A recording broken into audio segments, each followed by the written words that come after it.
मिल्कीपुर उपचुनाव में भाजपा ने बड़ी जीत दर्ज की है। भाजपा प्रत्याशी चंद्रभानु पासवान ने लगभग 65,000 वोटों से जीत हासिल की है। भाजपा को 1,45,685 मत मिले, वहीं सपा के उम्मीदवार को 84,266 मत प्राप्त हुए।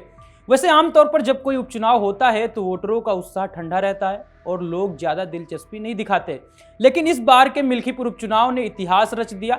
1967 में यह सीट अस्तित्व में आई थी। तब से लेकर अब तक यहां 15 चुनाव हुए, लेकिन ये पहली बार था जब मिल्कीपुर में सर्वाधिक मतदान हुआ। 2022 में आम चुनाव के मुकाबले भी इस बार का आंकड़ा 5% अधिक रहा। इस सीट पर मतगणना पूरी हो चुकी है और भाजपा के चंद्रभानु पासवान ने लगभग 65,000 से अधिक वोटों से जीत हासिल की है। वहीं सपा के उम्मीदवार अजीत प्रसाद ने अपने बूथ इनायत नगर में हार गए।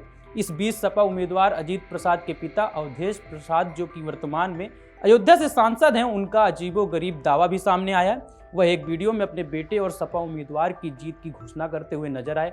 5 फरवरी को हुए उपचुनाव के नतीजे आज यानी 8 फरवरी 2025 की दोपहर तक सामने आ गए। कड़ी सुरक्षा के बीच सुबह 8 बजे से मतों की गणना जारी हुई।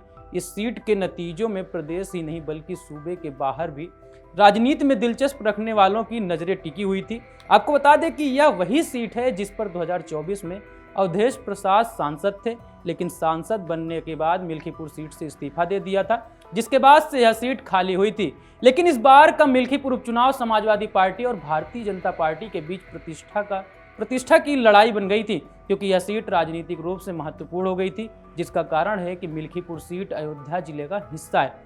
इस सीट पर कुल 10 उम्मीदवार चुनावी मैदान में थे, लेकिन मुख्य मुकाबला सपा के अजीत प्रसाद और भाजपा के चंद्रभानु पासवान के बीच माना जा रहा था। साथ ही बहुजन समाज पार्टी यानी कि बसपा यहां उपचुनाव नहीं लड़ रही थी। वहीं कांग्रेस इस सीट पर अपनी गठबंधन यानी कि सहयोगी सपा का समर्थन कर रही थी, लेकिन आजाद समाज पार्टी यानी काशीराम ने भी इस सीट से अपना उम्मीदवार उतार रखा था, लेकिन सभी को हार का सामना करना पड़ा और भाजपा के चंद्रभानु पासवान ने लगभग 65,000 वोटों से जीत हासिल की।